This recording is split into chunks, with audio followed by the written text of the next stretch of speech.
Welcome back, boxing fans. Isn't it funny how some people are just never happy with the sport of boxing? Never happy with anything they get. You get now Navarrete versus a Ukrainian Olympian, a guy who is the number two ranked WBO champion, a guy who's had three very good wins back to back to back and deserves his opportunity to face somebody for the vacant WBO title. But people aren't happy with that. Lomachenko is going to fight Kambosos in Australia, which is going to be a very successful fight. But people aren't happy with that, right? You're getting all those Saudi Arabian matchups, Beterbiev and Bivol, Usyk and obviously Fury, AJ versus the MMA guy, and many more fights. And people still aren't happy. People were moaning and groaning that Ryan Garcia walked away from a Devin Haney fight. Now, apparently, that fight is back on.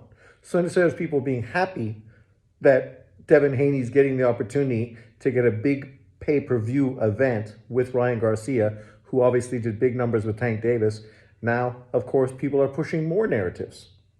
People have been asking for Canelo Alvarez to fight the Charlo brothers for years. Now he does it back-to-back.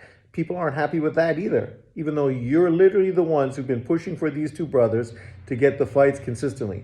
Now, when they get the fights, you're moaning and groaning about it. Why? Well, because you have no confidence that they can win. That's why. If you felt they could win, you'd big up those fights. You'd be behind them. But because you feel they can't win, and Canelo's going to win, and this is going to build up his name and his resume and his legacy, now you're bent out of shape. The reality is, some people are so narrative driven. Unless fights are exactly the fights they want and happen the exact way they want them to happen, they're going to moan, groan, and never be happy. We've seen so many people not getting on board the whole Saudi Arabia train. But yet the PBC comes out with a mediocre card, which in truth, these guys don't like and they don't support. But because they support the PBC, now they have to act like this is great. Even though they don't like Tim Tszyu, they don't rate Tim Tszyu, they don't give a shit about Keith Thurman, and Tim Tszyu facing Keith Thurman deserves an opportunity for a world title fight? He deserves a big chance? He's been inactive for fucking years. The Charlos don't deserve the chances either. One's been inactive for 3 years, finally comes back, beats a welterweight.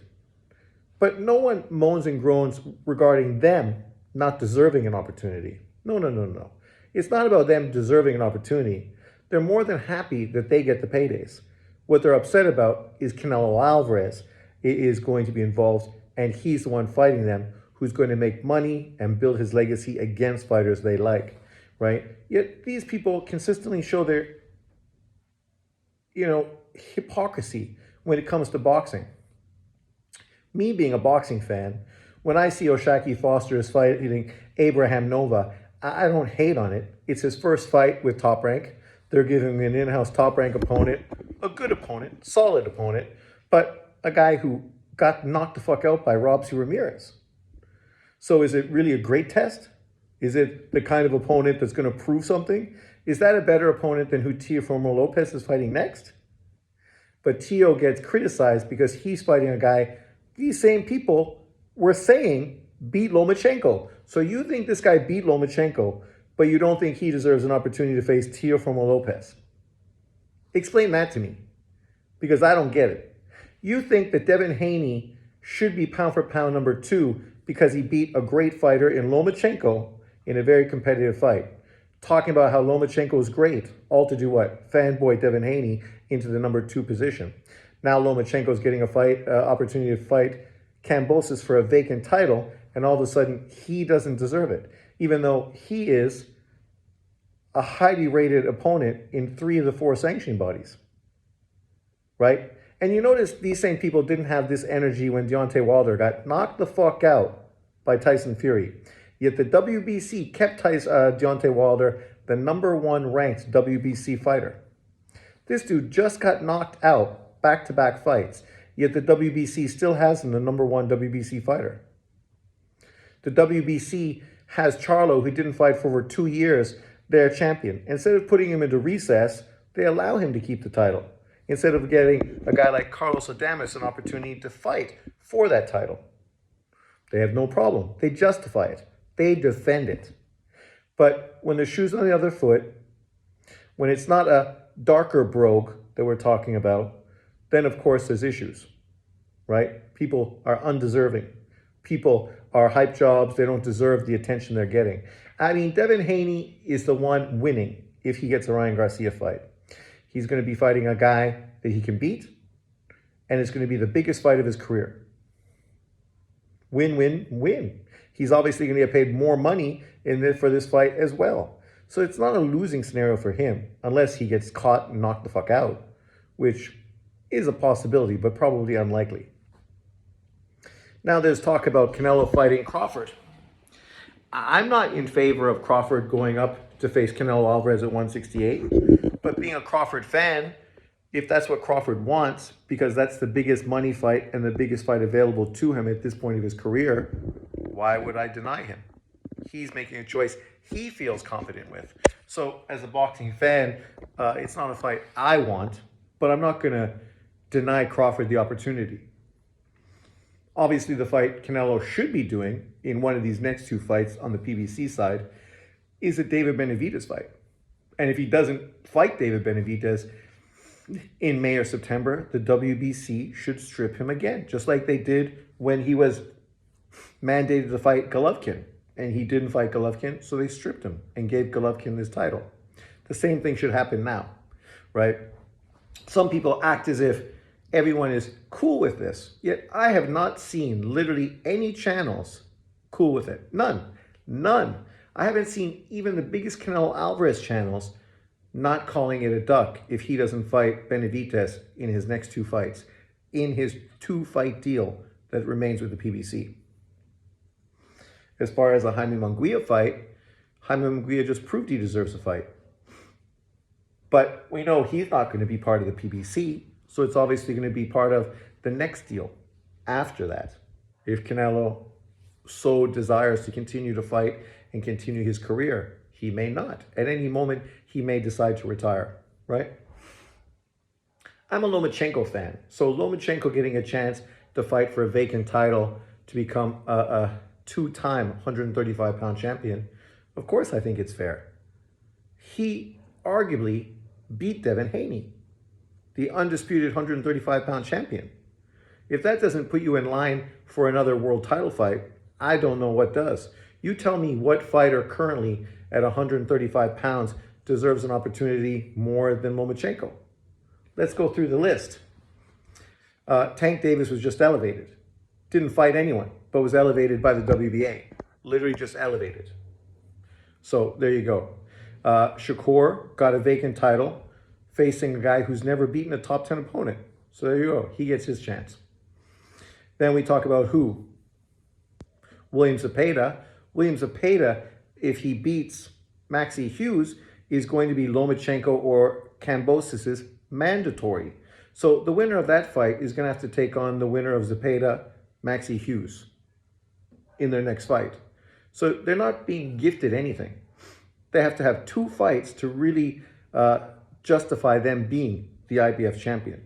I mean, that's much more difficult than Shakur, who just had to fight one guy, or Tank Davis, who didn't have to fight anyone. On the WBO chance, I mean, obviously Navarrete is moving up in the division to take on the number 2 ranked fighter behind Lomachenko. So there's a lot of dudes fighting for vacant titles, right? And for some of them, it's okay. It's not an issue. It's no problem. Like O'Shaquie Foster, he fought for a vacant WBC title. He didn't beat a champion for that title, but no one had a problem with that. But when it's Lomachenko, all of a sudden, the goalposts are moved. What he has to do is far more difficult than what people expect other people to do. That's just being honest, right? I mean, most of these people did not complain when Boots Ennis was elevated as the IBF champion, right? He's elevated. Yet, who does he have to fight? If Lomachenko has to fight Kambosos and then the winner of Zepeda versus Hughes, back-to-back fights, then Who does Boots Ennis need to fight? Has he been mandated to fight anyone by the IBF? He's going to be given a title, but he doesn't even have to fight anyone to get it or prove that he deserves it.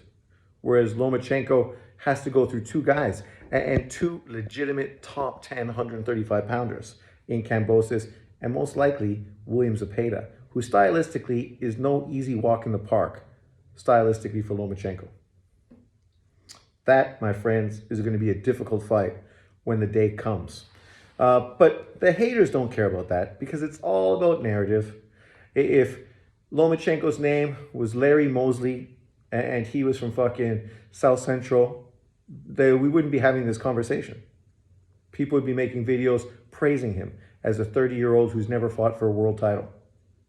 Right, like Frank Martin. A guy who ducked a world title fight and a career high payday. But it's everybody else's fault, right? This is the kind of boxing talk and narrative-driven YouTube that we have to deal with day in and day out. Literally.